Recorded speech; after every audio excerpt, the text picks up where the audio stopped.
नमस्कार दोस्तों, स्वागत है आप सभी लोगों का स्टडी ग्लोब्स पर। हम लोग पीआईबी न्यूज एनालिसिस को कवर करेंगे और मार्च मंथ के जितने भी हमारे पीआईबी न्यूज एनालिसिस हैं जो पार्ट हैं उसको आज हम लोग कवर करने वाले हैं।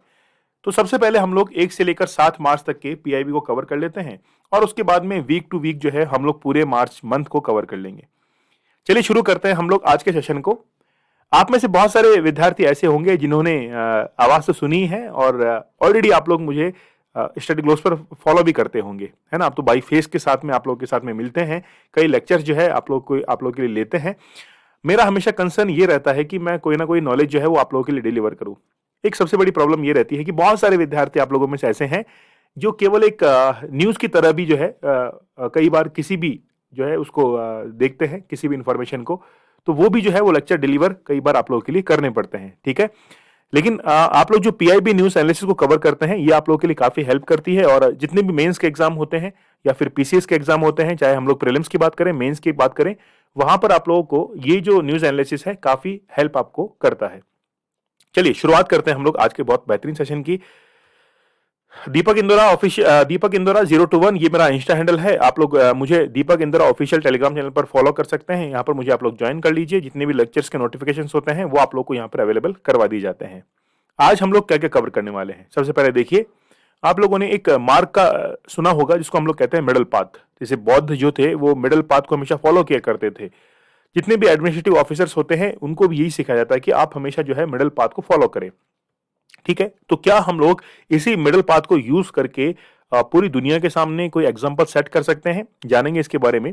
फिर हम लोग देखेंगे the case of open verifiable forest cover data, मतलब जितना भी जो फॉरेस्ट कवर डेटा है उसको हम लोग आज देखेंगे और बेसिकली जो ओपन फॉरेस्ट होता है इसकी महत्व के बारे में हम लोग जानकारी प्राप्त करेंगे। फिर देखिए how to make India earthquake prepared, मतलब भारत जो है वो भूकंपों के लिए कितना तैयार है, अर्थक्वेक्स के लिए, अर्थक्वेक आते क्यों हैं उसके बारे में हम लोग देखेंगे।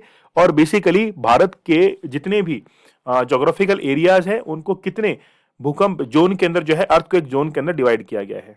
फिर हम लोग देखेंगे सीईसी मतलब चीफ इलेक्शन कमिश्नर की हम लोग बात करेंगे, इलेक्शन कमीशन की बात करेंगे, इनकी नियुक्ति कैसे होती है और सुप्रीम कोर्ट के आदेश के अंदर हाल ही में क्या बदलाव आया है। भारत इटली जो है इनके संबंधों में रणनीतिक जो साझेदारी है वो बढ़ चुकी है। जानेंगे हम लोग इन तमाम जो है टॉपिक्स के बारे में, आप लोग अंतिम तक बने रहना। चलिए सबसे पहले हम लोग मध्यम मार्ग की ही बात करेंगे। देखिए बेसिकली भारत को मध्यम मार्ग पर चलना चाहिए क्योंकि आप लोग देख रहे हैं कि एक तरफ रूस और यूक्रेन का वॉर है, वहां से हम लोग नॉन अलाइंड जो है वो बने हुए हैं, ना तो हम लोग यूक्रेन का साथ दे रहे हैं ना फिर रशिया का साथ दे रहे हैं। और ये पहले भी हम लोगों ने जो है इसको ऑलरेडी अनाउंस कर चुके हैं कि भारत जो है वो एक नॉन अलाइंड कंट्री है, ठीक है। तो देखेंगे हम लोग कि कैसे जो है एक इंटरडिसिप्लिनरी अप्रोच के द्वारा हम लोग इस टॉपिक को समझते हैं। सबसे पहले देखिए, भारत को बहु सहभागिता के मार्ग का अनुसरण करना चाहिए, न कि बहु संरेखण का। बेसिकली बात यह है कि हम लोग मल्टी एंगेजमेंट जो है उसके अंदर उस पाथ को हम लोग फॉलो करें, नॉट मल्टी अलाइनमेंट। तो हम लोग कभी भी संतुलन की स्थिति को फॉलो ना करते हुए नॉन अलाइंड की तरह हम लोग एक कंट्री जो है वो हमेशा पेश आते हैं पूरे विश्व के सामने। हम किसी भी देश की तरफ नहीं है, ना तो विकसित देशों की तरफ है ना विकासशील देशों की तरफ है। हम लोग जो है उनसे तटस्थ रहते हैं और सभी देशों के साथ में है और किसी भी देश के साथ नहीं है। हम लोग इस नीति पर चलते हैं। सबसे पहले देखिए कि भारत ने रूस और उसके कार्यों की आलोचना करने के लिए अंतर्राष्ट्रीय दबाव बनाकर लगातार जो है विरोध किया है। और रिसेंटली आप लोग को पता भी होगा कि भारत जो है रशिया को यूएनएससी के अंदर परमानेंट मेंबर के तौर पर वो पहले से ही है और अब उसको एक मंथ की प्रेसिडेंसी जो है वो भी मिल चुकी है रशिया को। तो इससे यूक्रेन जो है वो भी काफी जो है इसका विरोध कर रहा है। जेलेंस्की जो है इसका काफी विरोध दर्ज करवा चुके हैं कि आखिरकार रूस जब इतना अत्याचार हम पे कर रहा है तो फिर भी यूएनएससी के अंदर इसको एक प्रेसिडेंसी जो है वो क्यों दी जा रही है। इसे भारत एक बार फिर संयुक्त राष्ट्र महासभा के उस प्रस्ताव पर मतदान से दूर रहा है जो यूक्रेन और रूस के आक्रमण की निंदा करता है। तो भारत जो है हमेशा रशिया और यूक्रेन से हमेशा दूर रहा है, मतलब मिडिल पाथ को वो फॉलो कर रहा है। सेकेंड वर्ल्ड वॉर की समाप्ति के बाद यानी कि 1939 से लेकर 1944 तक जो था वो सेकेंड वर्ल्ड वॉर चला था।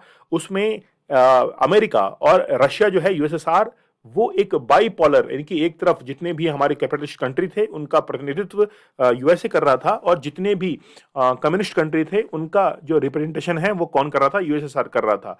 तो अगर हम लोग देखें कि 1944 से लेकर और 1990 तक पूरा विश्व जो है वो बाइपोलर डिवाइड हो रखा था, एक तरफ अमेरिका और दूसरा तरफ यूएसएसआर। लेकिन जब बर्लिन जो दीवार थी वो गिरी, उसके बाद में पूरे विश्व का एक प्रतिनिधि बन गया था, वो था अमेरिका। मतलब बाइपोलर से यूनिपोलर के अंदर जो है वो कन्वर्ट हो चुका था।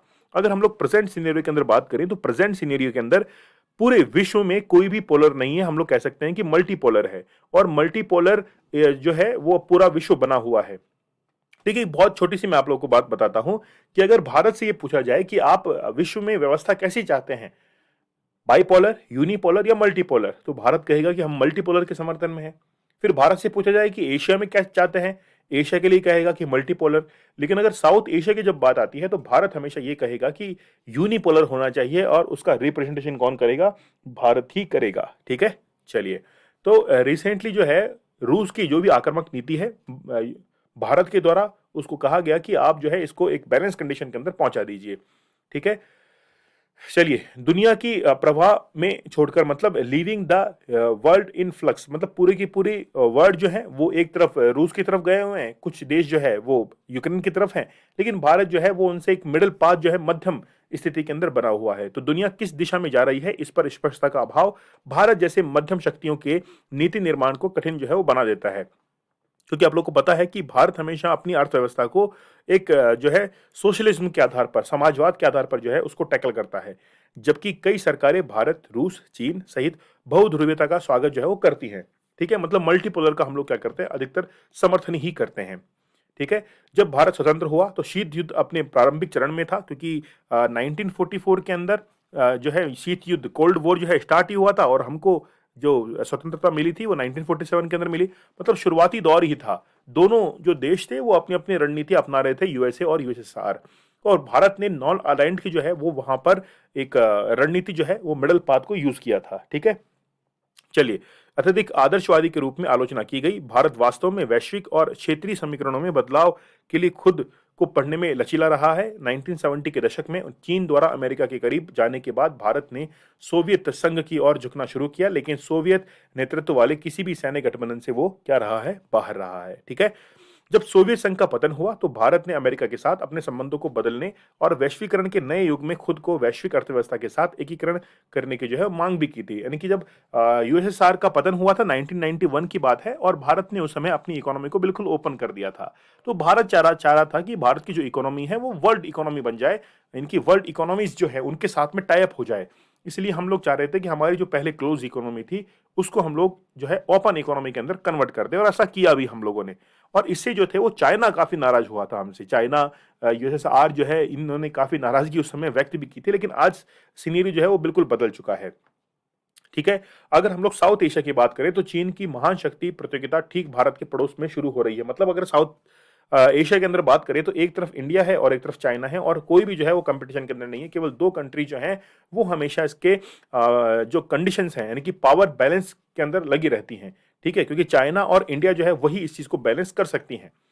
अपनी सामरिक स्वायत्तता को त्याग कर अमेरिका के नेतृत्व वाले ब्लॉक में शामिल होने से चीन को उकसाने के अलावा भारत के पास में विकल्प जो है वो सीमित हो जाएंगे। भारत चीन के बीच सीमा विवाद भी जो है वो भी इसका एक महत्वपूर्ण कारण है, क्योंकि ग्लोबल डिसऑर्डर, जिस पॉइंट की हम लोग बात कर रहे हैं, on new set of challenges for India in the new global disorders. तो बेसिकली यहाँ पर बात है कि भारत के पास में कुछ विकल्प जो है वो सीमित हो जाएंगे। भारत के पास में जितने भी डायरेक्शंस हैं वो एक लिमिटेड डायरेक्शंस होंगी, क्योंकि एक तरफ चाइना और एक तरफ इंडिया, साउथ एशिया के अंदर यही है। और जिस भी देश का साथ अमेरिका ने दिया है वो ये मान के चलिए वो आगे निकलेगा।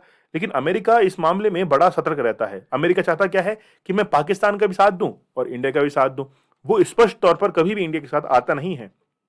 चीन ने पाकिस्तान के साथ एक रणनीतिक साझेदारी विकसित की है और दक्षिण एशियाई और हिंद महासागर के अन्य देशों में जो है अपना प्रभाव बढ़ा रहा है। इसलिए सभी मोर्चों पर, ठीक है, जैसे चाहे भारत के हम लोग समुद्री सीमा की बात करें, वहां पे चुनौतियों की बात करें, तो भारत को चीन के उदय की आंच जो है सामना करना पड़ रहा है। तो बेसिकली क्या है, चाइना के पास में एक इकोनॉमिक ट्रैप है।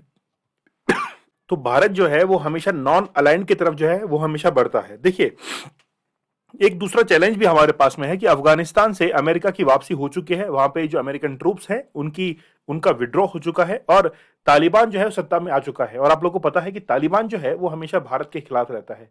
तो भारत के लिए एक टेररिज्म के सेक्टर में, टेररिज्म का जो एरिया है वहां पर भारत की ज्यादा परेशानी खड़ी हो सकती है। ठीक है, फिर देखिए, how is Russia's invasion of Ukraine has complicated the situation for India. तो भारत के लिए आखिरकार ये सिचुएशन जो है वो काफी कॉम्प्लिकेटेड क्यों बन गई है, क्योंकि भारत किसी भी एक देश का जो है वो साथ नहीं दे पा रहा है। एक तरफ रशिया है, एक तरफ यूक्रेन है। तो रूस एक पारंपरिक जो है भारत का साझेदार है। भारत के साथ में जो है बहुत काफी डीप रिलेशंस है, और रशिया ही वो पहला कंट्री था जिसने सबसे पहले रिकॉग्नाइज किया था इंडिया को एज ए कंट्री, जब 1947 के अंदर भारत आजाद हुआ था। जैसा कि पश्चिमी भारी प्रतिबंधों के साथ रूस को अलग थलग करने के लिए आगे बढ़ा है, भारत रूस के कार्यों पर अधिक महत्वपूर्ण स्थिति लाने के लिए भारी दबाव में है।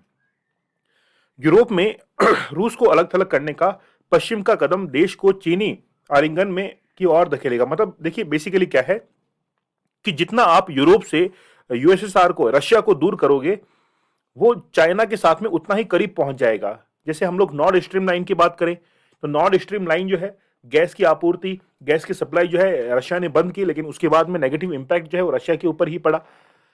यूरोप में जितने भी कंट्रीज थे, उनके सारे देशों के साथ में रिलेशन जो थे वो रशिया की खराब हुए, और इसका रिजल्ट ये निकला कि चाइना के साथ में उसकी करीबियत जो है वो बढ़ चुकी थी। अब देखिए, भारत के लिए आगे क्या है। सबसे पहली बात तो यह है कि चाइना से कुछ सीखने की जरूरत है हमको। देखिए, दुश्मन से भी हम लोग कुछ सीख सकते हैं। जैसे चाइना ने जो बेसिकली गेम ये किया है वो इकोनॉमिक बेस पे किया है। चाइना ने कभी भी अपनी अर्थव्यवस्था को गिरने नहीं दिया, आगे ही बढ़ा है, चाहे वो इलेक्ट्रॉनिक्स मार्केट के अंदर हो या फिर वो रोबोटिक्स के मामले में हो। ठीक है, 1970 के दशक में चीन सोवियत कम्युनिस्ट पॉलिसी जो है वो अलग हो गया था, और अमेरिका के साथ एक अर्ध गठबंधन में जो है उसने बनाया था। सोवियत कम्युनिस्टों को हराने में साम्राज्यवादी यानी कि जितना भी इंपीरियलिस्ट ब्लॉक था उसमें उसकी जो है वो मदद भी की थी। एक बार जब चीन ने पर्याप्त आर्थिक और सैन्य शक्ति हासिल कर ली, तो उसने धीरे धीरे यूएस को चुनौती देना शुरू कर दिया था। इसलिए भारत का प्राथमिक ध्यान खुद को आर्थिक और सैन्य रूप में बदलने, चीन के साथ दूरी को पाटने में जो है वो होना चाहिए। भारत को खुद को दक्षिण एशिया यानी कि हिंद महासागर क्षेत्र में एक प्राकृतिक स्थिरीकरण, देखिए ऑलरेडी मैं आप लोगों को इसके बारे में बता चुका हूं कि भारत जो है वो ये चाहता है साउथ एशिया के अंदर यूनिपोलर जो है वो क्रिएट हो जाए, और उसके अंदर प्रतिनिधित्व जो है वो इंडिया के द्वारा किया जाए। कंक्लूजन की तरफ अगर हम लोग बढ़े, तो सबसे महत्वपूर्ण बात है कि भारत को एक बहुध्रुवीय दुनिया के लिए, यानी कि हम लोग चाहते हैं कि मल्टीपोलर पूरा का पूरा विश्व बना रहे, और उसके अंदर कोई भी देश जो है वो प्रतिनिधि बनकर सामने ना आए। हाँ, हो सकता है कि भविष्य के अंदर जब भारत की अर्थव्यवस्था इतनी मजबूत हो जाए, तो डॉलर का अगर स्थान रुपया अगर ले लेता है, तो भारत फिर यूनिपोलर की तरफ बढ़ जाएगा, है ना। तो बहुत मजे की बात है, काफी इंटरेस्टिंग पॉइंट है ये। चलिए आगे हम लोग बात करते हैं the case of open verifiable forest cover data. तो खुले सत्यापन योग्य वन आवरण डेटा का मामला आखिरकार क्या है उसके बारे में हम लोग चर्चा करते हैं। ठीक है, सबसे पहले कॉन्टेक्स्ट की हम लोग बात करेंगे, फिर हम लोग बात करेंगे forest and tree cover in India, how have these figures arrived, issue with green cover data in India, best practices क्या है, और कंक्लूजन की हम लोग बात करेंगे। तो बेसिकली आप लोग को पता होगा कि देहरादून के अंदर पूरी की पूरी एजेंसी जो है, डिपार्टमेंट, वो काम करता है, और वहीं से हमारी फॉरेस्ट रिपोर्ट जो है वो जारी होती है। हर 2 साल के अंदर एक फॉरेस्ट कवर एरिया जो है उसके डेटा रिलीज किए जाते हैं। ठीक है, अब देखिए, सबसे पहली बात तो यह है कि कॉन्टेक्स्ट ये है कि भारत ने पिछले 4 दशकों में अपने वन आवरण की मैपिंग कैसे की, डेटा को स्वतंत्र रूप से उपलब्ध कराने में इससे महत्वपूर्ण नीतिगत इनपुट गुणवत्ता में सुधार होगा। देखिए क्या है कि मैपिंग आखिरकार हम लोग कैसे करते हैं, जैसे फॉरेस्ट कवर कैसे किया जाता है, ये भी अपने आप में एक बड़ा दिलचस्प एक तरीका है। जैसे हम लोग क्या करते हैं, हवाई यानी कि हेलीकॉप्टर वगैरह से इनसे जो है फॉरेस्ट एरिया को कवर करते हैं कि देखिए कितना जो है वो फॉरेस्ट एरिया पहले से बढ़ चुका है। ठीक है, तो भारतीय वन सर्वेक्षण जो है इसने अपने द्विवार्षिक राज्य वन रिपोर्ट प्रकाशित करना शुरू कर दिया, क्योंकि देहरादून के इसके हेडक्वार्टर है, हर 2 साल के अंदर रिपोर्ट आती है। 1980 के दशक की शुरुआत में 19.53 के बाद से भारत वन आवरण 2021 में 21.71 का जो है वो इजाफा हुआ है, ये बढ़कर इतना हो चुका है। ठीक है, देखिए टोटल कितना होना चाहिए, 33% होना चाहिए, लेकिन फिर भी हम लोग 21% तक तो पहुंच चुके हैं। देश का कुल जो ग्रीन कवर है वो लगभग 24.62 तक जो है वो पहुंच चुका है। 2021 में अनुमानित 2.91 वृक्षारोपण को जोड़ने के बाद ये जो है वो रिसेंटली इतना अनुमानित है, मतलब 24.62 ये पूरा ग्रीन कवर इसमें कवर किया गया है, चाहे हम लोग बात करें क्लासिफाइड और नॉन क्लासिफाइड की भी। ठीक है, वन यानी कि फॉरेस्ट मैपिंग जो कि बेस होती है किसके ऊपर, नेशनल रिमोट सेंसिंग एजेंसी से खरीदी गई छवियों पर जो है वो आधारित होती है। मतलब जितने भी ग्राफिक्स होते हैं जो कि करवाता कौन है, नेशनल रिमोट सेंसिंग एजेंसी के द्वारा करवाई जाती है, उसके आधार पर हम लोग फॉरेस्ट कवर को काउंट करते हैं। कम से कम 10% वृक्ष चंदवा घनत्व के साथ, यानी कि हम लोग कह सकते हैं कि ऑल प्लॉट्स ऑफ 1 हेक्टेयर और more with at least 10% tree canopy density, ठीक है ना। तो ये कैनोपी डेंसिटी मींस है कि ऊपर से जब हम लोग जो है सर्वे करते हैं, एयर सर्वे करते हैं, तो हमको ऊपर से एज ए कैनोपी जो है वो डिसाइड जो है ये देखने को मिलते हैं, ठीक है। ओके। फिर इसको उसी रूप में जो है हम लोग इसको जो है काउंट करते हैं, तो पिक्चर्स के साथ में फिर इसको काउंट किया जाता है। अब देखिए 70% या उससे अधिक के वृक्ष जो है यानी कि कैनोपीज जो है डेंसिटी वाले सभी भूमि क्षेत्रों को बहुत घने जंगल कहते हैं। 40% अधिक वाले को घने जंगल हम लोग कहते हैं। 10 से 40% के बीच में खुले जंगल जो है उनको माना जाता है। तो ये डेटा जो है इस प्रकार से हम लोग डिसाइड करते हैं कि मान लीजिए कि जहां पर 100 मीटर अगर एरिया है, अगर वहां पर 70 मीटर जो है पूरा का पूरा जंगल है, वृक्ष से आच्छादित है, तो हम लोग कहते हैं कि वहां पे हाई डेंस जो है वो फॉरेस्ट है। अगर 100 मीटर में से 40 मीटर की अगर हम लोग बात करें, 40 से 70 के बीच में है, तो हम लोग क्या कह देंगे उसको कि वो क्या है, वो एक कैसी फॉरेस्ट तो है ही वो, है ना, लेकिन काफी डेंस नहीं है, ठीक है, डेंस फॉरेस्ट हम लोग कहेंगे। और 40% के बीच में है तो हम लोग कहेंगे कि वो ओपन फॉरेस्ट की कैटेगरी में आ जाएगा। पेड़ों की अलग अलग अलग या छोटे पेड़ यानी कि 1 हेक्टेयर से कम और वन के रूप में नहीं गिना जाता है। वृक्षों के मतलब कहते हैं कि जैसे मान लीजिए कि 100 जो है स्क्वायर मीटर का एरिया है, अब थोड़े से वन यहाँ पर है, थोड़े से यहाँ पर है, अब इनका जो एरिया है वो 1 हेक्टेयर से कम है, तो इनको हम लोग काउंट नहीं करेंगे, इसका जो है हम लोग निर्धारण नहीं करते हैं। भारत में ग्रीन कवर डेटा संयुक्त राष्ट्र के बेंचमार्क की अवहेलना करता है, जिसमें जंगलों के में मुख्य रूप से कृषि और शहरी भूमि उपयोग के तहत क्षेत्र शामिल नहीं है। भारत में राजस्व रिकॉर्ड में वन के रूप में दर्ज भूमि या वन कानून के तहत वन के रूप में घोषित भूमि को रिकॉर्डेड वन क्षेत्र के रूप में वर्णित किया गया है। फिर देखिए, आरक्षित, संरक्षित और अवर्गीकृत वनों में विभाजित रिकॉर्ड किए गए वन क्षेत्रों में भारत का 58% जो है वो हिस्सा है। घने जंगलों के रूप में व्यावसायिक बागानों, बागों, ग्रामीण घरों, शहरी आवासों आदि को जो है वो शामिल करना है। वृक्षारोपण के साथ प्राकृतिक वनों का लगातार प्रतिस्थापन चिंताजनक है, क्योंकि धीरे धीरे जो है वो काफी ज्यादा इनके अंदर कमी आती जा रही है, क्योंकि प्राकृतिक वन बहुत अधिक जैव विविधता का समर्थन करते हैं और बहुत अधिक कार्बन जो है उसका भी भंडारण करते हैं। तो धीरे धीरे क्या है कि अगर इनकी अगर संख्या कम होगी, डेंसिटी कम होगी, तो हमारे लिए कार्बन जो स्टोरेज है उसके लिए बहुत समस्या आ जाएगी। उपग्रह चित्रों के शोधन का परिणाम यह हुआ कि वन क्षेत्र जो है उसके भीतर गिर गया, जबकि यह बाहर जो है बढ़ गया। मतलब फॉरेस्ट कवर जो है वो जो ऑलरेडी पहले कवर किया हुआ था उसके अंदर तो फॉरेस्ट कवर गिरा, लेकिन बाहर जो है वो फॉरेस्ट कवर जो है वो बढ़ गया, जहां पर ओपन फॉरेस्ट था। जनशक्ति की कमी क्षेत्र में दूर संवेदन डेटा की गुणवत्ता को सत्यापित करने के लिए एफएसआई मतलब फॉरेस्ट सर्वे ऑफ इंडिया के दायरे को सीमित करता है। एफएसआई ने अपने डेटा को कभी भी सार्वजनिक जांच के लिए स्वतंत्र रूप से उपलब्ध नहीं कराया है। वो हमेशा एक डेटा रिलीज कर देता है, बस सभी के लिए वो जो है उसको मानना पड़ता है। मीडिया को अपने भू संदर्भित मानचित्रों तक पहुंचने से जो है रोक दिया जाता है। मतलब इसको पब्लिकली जो है अनाउंस किया तो जाता है, लेकिन कोई उसकी जो है उसकी अगेंस्ट में कोई जांच नहीं कर सकता है कि वो ठीक है कि नहीं है। ठीक है, अब देखिए सबसे अच्छी प्रैक्टिस कहां पे होती है वनों को लेकर, तो ब्राजील वनों की कटाई, वन आवरण परिवर्तन और जंगल की आग प्रश्न विशेषण और डेटा के प्रसार के लिए खुला वेब प्लेटफॉर्म जो है वो क्या कराता है, उपलब्ध करवाता है। उसका नाम क्या है, टेरा ब्रासिलस जो है वो रखता है। ठीक है, तो ये टेरा ब्रासिलस क्या है कि ओपन प्लेटफॉर्म है। जैसे हम लोग इंडिया में क्या होता है कि फॉरेस्ट सर्वे ऑफ इंडिया एक डेटा रिलीज करता है, उसको आप क्रॉस वेरीफाई नहीं कर पाते हैं कि यार वाकई में ठीक है कि नहीं है, हमको उन पर बिलीव करना पड़ता है। लेकिन ब्राजील के अंदर क्या है कि जो टेरा ब्रासिलिस है एक प्लेटफॉर्म है, वहां पर आप क्वेरीज वगैरह सब कुछ जो है वो पुटअप कर सकते हैं, क्रॉस वेरीफाई भी वहां पर कर सकते हैं। अब देखिए, भारत उन कुछ देशों में से एक है जिसके पास समय समय पर वन आवरण मूल्यांकन की एक वैज्ञानिक प्रणाली है, जो योजना, नीति निर्माण और साक्ष्य आधारित निर्णय के लिए मूल्यवान इनपुट जो है वो प्रदान करती है। तो भारत का देखिए डेटा इतना जो है इतना कैसे कि डाउटफुल नहीं होता है, काफी एक्यूरेट डेटा जो है अवेलेबल करवाया जाता है। क्षेत्र के डेटा को जनता के लिए स्वतंत्र रूप से उपलब्ध कराने से वे देश के वन डेटा को जमीन पर सत्यापित करने के लिए स्वेच्छा से सक्षम हो सकते हैं। ठीक है, तो कंक्लूजन यही है, making the field data freely available to the public can enable them to volunteer to verify the country's forest data on the ground. चलिए आगे हम लोग बात कर लेते हैं अर्थक्वेक की। जैसा कि आप लोग को पता है कि भारत जो है वो इंडो ऑस्ट्रेलियन प्लेट का एक पार्ट है, और पूरे वर्ल्ड के अंदर अगर हम लोग बात करें ग्लोबली तो बहुत सारी प्लेटेड जो है मेजर और माइनर प्लेट्स के अंदर डिवाइड है। जब भी इन प्लेट्स के अंदर कोई भी वाइब्रेशंस होते हैं, कोई भी डिस्प्लेसमेंट होता है, तो फिर अर्थक्वेक जो है वो आते हैं। लेकिन क्या जो अर्थक्वेक आते हैं भारत इनके लिए तैयार है? हम लोग बात करेंगे पॉलिसीज के बारे में, हम लोग बात करेंगे कि कैसे हम लोग भूकंप जो है उससे अर्थक्वेक से कम नुकसान की तरफ बढ़ सकते हैं।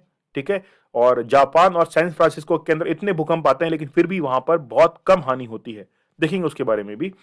दिल्ली हाईकोर्ट ने राज्य सरकार से दिल्ली में इमारतों की संरचनात्मक सुरक्षा पर एक स्थिति रिपोर्ट और कार्य योजना दायर करने को कहा कि भाई, हाईकोर्ट ने यह कहा कि भाई दिल्ली के अंदर इतना डेंस पॉपुलेशन है, वहां पर लोग इतने डेंस रहते हैं, उनके घर कितने सुरक्षित हैं, उसकी एक रिपोर्ट बनाकर जो है वो सबमिट करवाइए।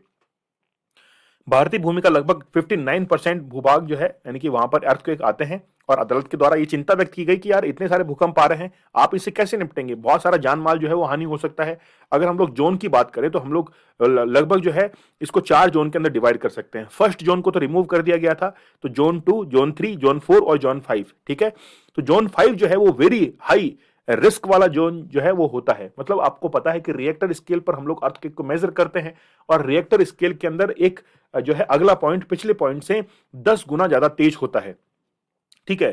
तो रिएक्टर स्केल पर इसको मेजर करते हैं, और हम लोगों ने ये उसमें डिसाइड किया कि भारत को पूरे 4 जोन के अंदर डिवाइड किया गया है, 2, 3, 4 और 5, और 59% जो एरिया है वो हमेशा अर्थक्वेक की चपेट में रहता है। मुख्य रूप से संरचनात्मक विवरण के पैमाने पर संचालित होता है। राष्ट्रीय भवन कोड, जिसको हम लोग कहते हैं national building code, includes specified dimension of the structural members, columns, beams, ठीक है। तो संरचनात्मक सदस्यों के आयामों को निर्दिष्ट करना शामिल है, कॉलम, बीम इत्यादि ये सभी जो है इसके अंदर शामिल करते हैं। मतलब किसी चीज का पैमाना होता है, जैसे कोई मकान जो है वो अर्थक्वेक में कितना इफेक्ट होगा, तो कॉलम्स, बीम्स, उस पर हम लोग ज्यादा ध्यान देते हैं।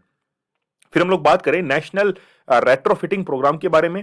2014 के अंदर यह शुरू किया गया था। इस कार्यक्रम के तहत आरबीआई ने बैंकों को भूकंप प्रतिरोधी डिजाइन को पूरा नहीं करने वाली इमारत के ऋण देने से जो है इनकार करने का निर्देश दे दिया था, ठीक है।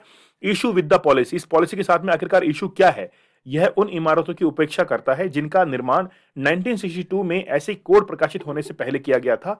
यह प्रवर्तन की प्रक्रियाओं में अचूकता का मानता है। मतलब ये कहता है कि जो भी पॉलिसीज इंडिया अपनाता है वैसे उस पर कोई चूक होती नहीं है, ठीक है। लेकिन फिर भी हम लोग जो है दिल्ली हाई कोर्ट के द्वारा ये ऑर्डर रिलीज किया गया कि जितनी भी घर जो बनाए गए हैं दिल्ली के अंदर, उनकी पूरी की पूरी रिपोर्ट जो है अर्थक्वेक के हिसाब से वो सबमिट करें। अब पॉलिसीज में देखिए क्या इशू है। यह भूकंपों को अलग अलग इमारतों की समस्या के रूप में देखता है। उनके शहरी संदर्भ से पूर्ण अलगाव के अंदर किसी भी शहर नवीकरण कार्यक्रम, स्मार्ट सिटीजन मिशन सहित भूकंप की तैयारी के लिए शहरी नीति जो है तैयार नहीं की है। तो बेसिकली सिटीज के लिए कोई अलग से पॉलिसीज नहीं बनी है। पूरे भारत के लिए जो भी पॉलिसी बनी हुई है वो हर जगह लागू होती है। लेकिन बेसिकली होना क्या चाहिए कि जैसे मान लीजिए कि 5 जोन के अंदर जो है 4 जोन के अंदर हम लोग डिवाइड करते हैं, तो हर जोन की अलग अलग पॉलिसीज होनी चाहिए, क्योंकि हर जोन के अंदर जो अर्थक्वेक की इंटेंसिटी है वो भी अलग अलग है, उसके हिसाब से जो है वो पॉलिसी बिल्डिंग होनी चाहिए। अब देखिए इसके आगे हम लोग क्या कर सकते हैं। तो भूकंप की तैयारी के लिए कार्य करने की आवश्यकता है। जैसे जो भी पॉलिसीज है उसके अंदर कोई भी एक कानून जो है वो उसको एनफोर्स करना चाहिए, लीगल एनफोर्समेंट होना चाहिए। भवन विवरण के साथ साथ शहरों के पैमाने पर भी जो है वो ध्यान दिया जाना चाहिए। जितनी भी हम लोग इंफ्रास्ट्रक्चर की बात करते हैं उनके लिए एक अर्थक्वेक कोड जो है वो लागू होना चाहिए, ताकि जब भी कोई घर का निर्माण करे तो उसके पास में कुछ गाइडलाइंस होनी चाहिए कि आप घर बनाएं इस जोन के अंदर तो इस प्रकार से बनाइएगा, ठीक है। किसी के भवन को भूकंपीय कोड तक रेट्रोफिट करने के लिए कर आधारित या विकास आधारित प्रोत्साहन की एक प्रणाली जो है वो बनाना है, ठीक है। अब देखिए जितने भी हम लोग कहते हैं कि अर्थक्वेक कोड है उनको बनाकर उनके मानचित्र तैयार करेंगे, ताकि घर जो है जब भी बने तो इस तरीके से बन सकते हैं उस एरिया के अकॉर्डिंग। तो जितनी भी हम लोग कहते हैं कि वर्नेबल मैप्स जो हैं, मान लीजिए एरिया कुछ ऐसा ही ज्यादा भूकंप आते हैं तो वहां पर सभी सुविधाएं जो है वो मौजूद होनी चाहिए, ठीक है। चलिए अब जापान और सैन फ्रांसिस्को की बात क्यों करेंगे। अब जापान के अंदर भूकंप बहुत ज्यादा आते हैं, ठीक है। अब वहां पे बहुत बड़ी बड़ी इमारतें हैं, लेकिन फिर भी जापान जो है वापस से खड़ा हो जाता है। तो बेसिकली क्या है कि उसने इन चीजों के ऊपर जो है बहुत पैसा खर्च किया है। जैसे भूकंप को रोकने के अंदर वहां पर जितने भी इमारतें बन रही हैं उनके अंदर अर्थक्वेक के अकॉर्डिंग जो है वहां पे जैसे कोडिंग वगैरह की जाती है, जो रिएक्टर स्किल्स हैं उनकी स्टडी करके कि भाई इस एरिया के अंदर ऐसा घर बन सकता है जो कि अर्थक्वेक से काफी रजिस्ट कर सके। ऐसे घरों को जो है काफी ज्यादा वहां पर तवज्जो दी जाती है। तो पैसा जापान ने वहां पे खर्च किया है। अब सैन फ्रांसिस्को दुनिया का सबसे प्रसिद्ध भूकंप जो है वहां पे आते हैं। जापान के समान जो है उसने भी नीतिगत जो है परिवर्तन कुछ लागू किए हैं, ठीक वैसे ही इंफ्रास्ट्रक्चर पर उसने भी जो है वो ध्यान दिया है। अब programs like the ongoing urban 20 meetings and exactly opportunity for international knowledge exchange on earthquake जो है प्रिपेयर्डनेस। तो बेसिकली क्या है कि जितना भी अर्थक्वेक है उस पर एक ग्लोबल ग्लोबल पॉलिसी की तो बात नहीं करेंगे, बेसिकली कंट्री के अंदर भी अलग अलग जोन के लिए अलग अलग पॉलिसीज जो है वो बननी चाहिए। हम लोग जापान सैन फ्रांसिस्को मॉडल जो है उसको भी लागू कर सकते हैं। जैसे हम लोग गुजरात के भूकंप की बात करें, 2001 के अंदर भुज के अंदर भूकंप जो आया था, उस समय भी जो है काफी ज्यादा नुकसान जो है हुआ था। राहत कार्य के लिए मार्ग जो है वो बनाए गए थे। तो बहुत सारा जो वर्क है वहां से भी हम लोग सीख सकते हैं कि गुजरात ने भी उस समय जो है काफी अच्छा वर्क किया था। अब कंक्लूजन ये है कि भूकंप की तैयारी पर एक नीति के लिए एक दूरदर्शी, क्रांतिकारी और परिवर्तनशील दृष्टिकोण की आवश्यकता होगी, क्योंकि जब भी कोई भूकंप आता है कोई ना कोई नुकसान हो जाता है, हमारी बिल्डिंग जो है वो ढह जाती हैं। तो अब ऐसे नहीं कि बार बार उसका इंतजार करते रहें, अब हमको पॉलिसी जो है वो काफी बेहतर बनानी पड़ेगी अकॉर्डिंग टू इंफ्रास्ट्रक्चर। ठीक है, चलिए आगे हम लोग बात करते हैं सीएसी, सीईसी और ईसी की, मतलब इलेक्शन कमिश्नर और जो है सेंट्रल इलेक्शन कमिश्नर की। ठीक है, इनकी नियुक्ति कैसे होगी और सुप्रीम कोर्ट के आदेश में क्या बदलाव आया है। तो रिसेंटली आपको पता है कि सेंट्रल गवर्नमेंट के पास में पहले इनके अपॉइंटमेंट के चार्जेस थे, लेकिन सुप्रीम कोर्ट ने कहा कि हम लोग एक कमेटी जो है वो बनाएंगे और वो कमेटी जो है वो बेसिकली डिसाइड करेगी कि हम लोग किसको यहाँ पर ईसी और सीईसी बनाए, मतलब चीफ इलेक्शन कमिश्नर और चीफ जो है इलेक्शन कमिश्नर, ये किसको चुनना चाहिए। तो सुप्रीम कोर्ट की 5 न्यायाधीशों की संविधान पीठ ने सर्वसम्मति से फैसला सुनाया कि एक उच्च शक्ति समिति जिसमें पीएम, ठीक है, लोकसभा के विपक्ष के नेता, सीजीआई शामिल होंगे, उसमें सीईसी और ईसी को क्या किया जाएगा, चुना जाएगा। देखिए यहां पर कुछ आर्टिकल्स आप लोगों को याद करने की जरूरत है, 324, 325, 26, 27, 28, 29, ये सारे आर्टिकल्स आप लोग को पता होने चाहिए। और खास तौर पर 324 जो है वो आपको अच्छे से याद कर लेना है, ये रिलेट करता है इलेक्शन कमीशन के साथ में। ठीक है, चलिए, तो superintendence direction and control of elections to be vested in an election commission. तो इलेक्शन कमीशन क्या करता है, तो बेसिकली जितने भी इलेक्शंस होते हैं उनको कंडक्ट करवाने का काम करता है। उपरोक्त अधिनियम में एक संशोधन 1993 में किया गया और उसमें जितने भी सीईसी हैं, ईसी को तीनों को एक एससी यानी कि सुप्रीम कोर्ट न्यायाधीश का दर्जा दिया जाता है। उनकी जो सेवानिवृत्ति की आयु होती है, रिटायरमेंट की आयु होती है 65 वर्ष और 6 वर्ष, जो भी पहले हो उनको रिटायरमेंट मिल जाता है। इसका मतलब है कि तीनों आयुक्तों के पास अब निर्णय लेने की समान शक्तियां हो चुकी हैं। देखिए, उनको सुप्रीम कोर्ट के जो न्यायाधीश होते हैं उनके समान जो है उनको ट्रीट किया जाता है। उनकी शक्तियां, उनके वेतन भत्ते सब उनकी जो है वो बराबर दिए जाते हैं। ठीक है, क्योंकि दोनों सर्वसम्मति से कार्य करेंगे और मतभेद के मामलों में बहुमत का जो है दृष्टिकोण प्रबल होगा।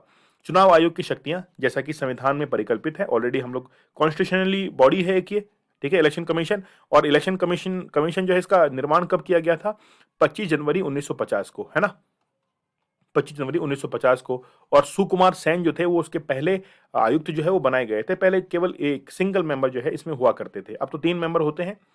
तो बाबा साहब अंबेडकर कहते हैं कि पूरी चुनाव मशीनरी एक केंद्रीय चुनाव आयोग के हाथ में होनी चाहिए, मतलब पूरा का पूरा एक सेंट्रलाइज्ड जो है इसके अंदर सिस्टम होना चाहिए।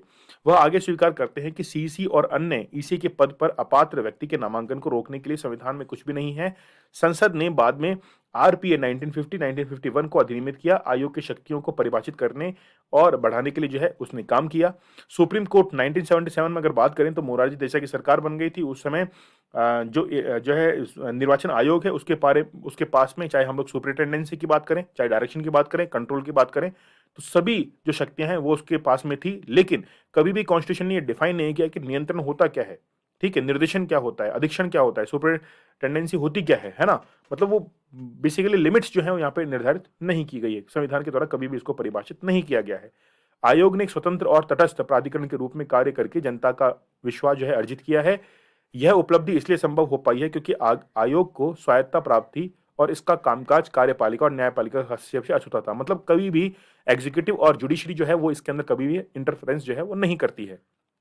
ठीक है, हालांकि उस मोर्चे पर चिंताएं बढ़ रही हैं क्योंकि अब जो है इंटरप्शन कई बार देखने को मिल जाता है। ठीक है, लेकिन इसीलिए अब क्या किया गया है, रिसेंटली सुप्रीम कोर्ट के द्वारा एक कमेटी बनाई गई है और वो कमेटी क्या करती है, इलेक्शन कमिश्नर और जो चीफ इलेक्शन कमिश्नर है इनकी अपॉइंटमेंट को वो रेस्पॉन्सिबल ठहराई गई है। ठीक है, तो चुनाव आयोग के रूप में अरुण गोयल की नियुक्ति बिजली की गति से की गई है। मतलब बिजली गति मतलब बहुत तेज गति से अरुण गोयल जो है इनकी अपॉइंटमेंट की गई है कि आप जो है इस समिति के अध्यक्ष हैं और आप इस चीज को संभालेंगे। अंबेडकर ने कहा है कि अमेरिका संविधान में क्या प्रावधान है कि सीनेट के माध्यम से ऐसी नियुक्तियां करने में राष्ट्रपति की फिजूल खर्ची पर रोक लगाते हैं। मतलब वो कहते हैं कि राष्ट्रपति को इसमें कोई भूमिका नहीं है। जब पहले से ऑर्डर ऑलरेडी बन के आ रहा है तो फिर राष्ट्रपति केवल और केवल यहाँ पर उनकी अपॉइंटमेंट कर रहे हैं। तो ऐसा अपॉइंटमेंट किस काम का है फिर बताइए। इस तरीके से जो है अंबेडकर उस चीज को क्रिटिसाइज करते हैं। ठीक है, 2007 में दूसरे यानी कि सेकंड एडमिनिस्ट्रेटिव रिफॉर्म कमीशन ने सिफारिश की थी कि सीसी और ईसी की नियुक्तियों के संबंध में राष्ट्रपति की सिफारिशों को करने के लिए पीएम की अध्यक्षता में एक कॉलेजियम जो है उसका भी गठन हो जाना चाहिए। तो पीएम की अध्यक्षता में कॉलेजियम हो और वो क्या करे, और रिकमेंडेशन दे कि किसको सीईसी किसको ईसी जो है वो बनाया जाना चाहिए। नेक्स्ट देखिए, इस फैसले ने नियुक्ति प्रक्रिया को सीबीआई निदेशक के बराबर जो है वो कर दिया। एक चीफ इलेक्शन कमिश्नर जो है सुप्रीम कोर्ट के न्यायाधीश के समान ही जो है संसदीय प्रक्रिया के माध्यम से ही पद से हटाया जा सकता है। तो चीफ इलेक्शन कमिश्नर उसी प्रकार से हटा सकते हैं जिस प्रकार से सुप्रीम कोर्ट के न्यायाधीश को हटा सकते हैं। उनकी तवज्जो जो है उसके समान ही होती है। मतलब 9th रैंक जो है वो कॉन्स्टिट्यूशन के अंदर होती है किसकी, सुप्रीम कोर्ट के जजेस की, और उसके इक्विवेलेंट सीईसी को रख दिया गया। ईसी के कार्यकाल की ऐसी कोई सुरक्षा उपलब्ध नहीं है। जो इलेक्शन कमिश्नर होते हैं उनकी कोई सुरक्षा नहीं है। ठीक है, और सिफारिश जो है उनकी यदि सीईसी की सिफारिश की जाती है तो राष्ट्रपति द्वारा उनको हटाया जा सकता है। तो हम लोग देख रहे हैं कि सीईसी जो है चीफ इलेक्शन कमिश्नर, उनकी तो 6 वर्ष और 65 वर्ष है, लेकिन जो दूसरे मेंबर्स हैं उनकी कोई वहां पर टेन्योर फिक्स नहीं है। तो राष्ट्रपति द्वारा उनको कभी भी हटा सकते हैं। ठीक है, a person weak need before the powerful can not be appointed as an election commissioner. तो कभी भी जो है कमजोर यानी कि कोई भी व्यक्ति जो है वो क्या है कि कमजोर है, मतलब इतना ज्यादा योग्य नहीं है, तो उसको कभी भी क्या नहीं कर सकते हम लोग। तो यहाँ पर थोड़ा सा हिंदी में आप लोग ध्यान रखिएगा, ये आप लोग मत समझिएगा, यहाँ पर ध्यान दीजिएगा कि can not appointed as a election commissioner, उसको अपॉइंट नहीं कर सकते हैं अगर मान लीजिए वो योग्यताएं नहीं रखता है। ठीक है, फिर देखते हैं हम लोग, संस्था में परिकल्पित घोर स्वतंत्रता, तटस्थता, ईमानदारी के लिए सरकार के एकाधिकार को समाप्त करने और नियुक्तियों पर अनन्य नियंत्रण की आवश्यकता है। मतलब क्या है कि पूरा का पूरा गवर्नमेंट के हाथ में कंट्रोल रहता है। गवर्नमेंट जैसा चाहती है, जिसको चाहती है उसको बना देती है, जिसको चाहती है तब हटा देती है। तो बेसिकली बात यह है कि अब क्या है कि जुडिशियल एक्टिविज्म जो है इसका सहारा लिया गया है और सुप्रीम कोर्ट ने कमेटी डिसाइड की है, और वो कमेटी जो है वो सीईसी और ईसी का अपॉइंटमेंट जो है वो करेंगे। जब तक कि सरकार एक इसमें कोई रिफॉर्म नहीं ला देती है तब तक जो है वो डेमोक्रेसी को और मजबूत करने के लिए सुप्रीम कोर्ट ने अपने हाथ में ये पूरा का पूरा मामला ले लिया है। नेक्स्ट देखिए, भारत इटली ने संबंधों को रणनीतिक साझेदारी तक जो है वो बढ़ा दिया। मतलब भारत और इटली के संबंध जो है वो पहले से काफी ज्यादा एनरिच हो चुके हैं। अब देखिए, जब फर्स्ट वर्ल्ड वॉर हुआ था तो इटली की भूमिका आप देखिए, इटली जर्मनी ये दोनों साथ थे। फिर बाद में जो है सेकेंड वर्ल्ड वॉर के अंदर फिर दोनों जो है एक दूसरे के फिर धीरे धीरे विरोधी भी हो गए थे। चलिए इटली की हम लोग बात करते हैं। इटली के प्रधानमंत्री जियोर्जिया मेलोनी भारत के दौरे पर है। अभी रिसेंटली उन्होंने भारत का दौरा किया और भारत इटली संबंध एमबी एनरिका लेक्सी मामले में यानी कि फरवरी 2012 में 2 भारतीय मछुआरों को सेंट एंटली जो है पर भारत के केरल तट पर जो है मार दिया गया था।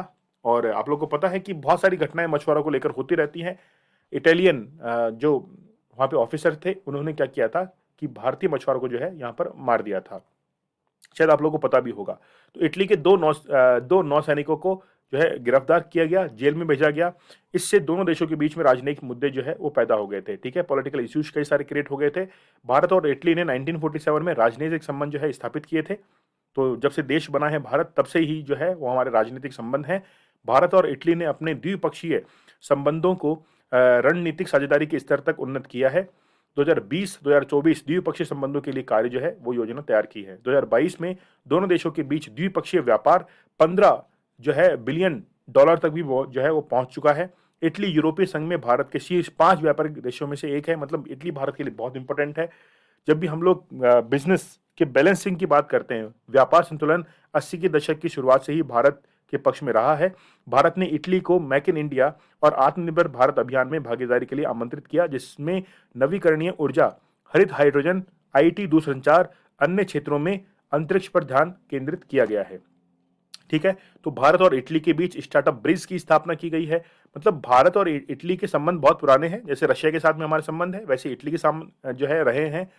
ठीक है, और वो जो घटना हुई थी 2012 की, अब जो है कहीं हद तक उसको रिजॉल्व जो है वो किया जा चुका है। तो पूरा उसका निपटारा जो है अब तक तो हुआ तो नहीं है वैसे, लेकिन हो जाएगा जल्दी ही जो है उसको हम लोग कंप्लीट जो है वो कर देंगे।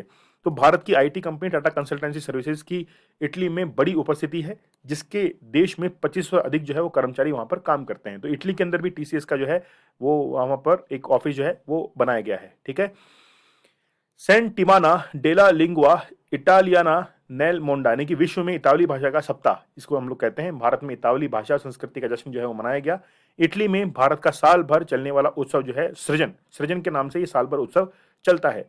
इटली में भारतीय समुदाय ब्रिटेन और नीदरलैंड के बाद यूरोप में भारतीयों का तीसरा सबसे बड़ा समुदाय है। अगर सबसे ज्यादा ब्रिटेन में रहते हैं, फिर नीदरलैंड में रहते हैं और फिर जो है इटली के अंदर भारतीय रहते हैं। ठीक है। विदेश में पढ़ रहे भारतीय छात्रों के लिए इटली जो है वो एक लोकप्रिय, यानी इटली में जाके इटली से जो है पढ़ाई करते हैं। भारत और इटली के शैक्षणिक और अनुसंधान सहयोग के लिए भी समझौते जो है उस पर हस्ताक्षर कई बार किए जा चुके हैं। तो अब बेसिकली विश्व युद्ध में इटली की मुक्ति में महत्वपूर्ण भूमिका जो है वो भारतीय जो है सेना ने निभाई थी। सेकेंड वर्ल्ड वॉर के अंदर 2023 में हस्ताक्षर किए गए रक्षा सहयोग पर समझौते पर जो है एक एमओयू साइन हुआ है। जॉइंट मिलिट्री एक्सरसाइज जो है वो की गई है। कुछ जो है ट्रेनिंग वो जो है वो की गई है। ठीक है। आतंकवाद का मुकाबला करने पर भारत इटली संयुक्त कार्य समूह जो है वो गठित किया गया है। ठीक है। तो बेसिकली भारत और इटली के जो संबंध है वो काफी पुराने हैं और बहुत सारे जो स्टूडेंट्स हैं वो पढ़ने के लिए भी कहाँ पे जाते हैं, इटली के अंदर जाते हैं। तो 1947 में जब भारत को एज ए कंट्री रिकॉग्नाइज किया गया था, तब से लेकर अब तक जो है वो भारत इटली के साथ में संबंध काफी अच्छे बेहतर जो है वो बने हैं। ठीक है। चलिए, आप लोग मुझे टेलीग्राम पर ज्वाइन कर सकते हैं, दीपक इंदौरा ऑफिशियल, ये मेरा टेलीग्राम चैनल है। आप लोग मुझे यहाँ पे ज्वाइन कर लीजिए। लेक्चर की पीडीएफ और नोटिफिकेशन आप लोग को यहाँ पर अवेलेबल हो जाता है। स्टडी ग्लोस आप लोगों के लिए बहुत ही बेहतरीन कंटेंट लेकर आता है। नॉलेज इज पावर, ये हमारी टैगलाइन है। तो चलिए मिलते हैं हम लोग नेक्स्ट लेक्चर में। चैनल को सब्सक्राइब करना मत भूलिएगा, क्योंकि लेक्चर जो है वो काफी बेहतरीन जो है वो आप लोग को प्रोवाइड करवाए जाते हैं। चलिए मिलते हैं हम लोग नेक्स्ट लेक्चर में। तब तक के लिए धन्यवाद। Thank you. जय हिंद।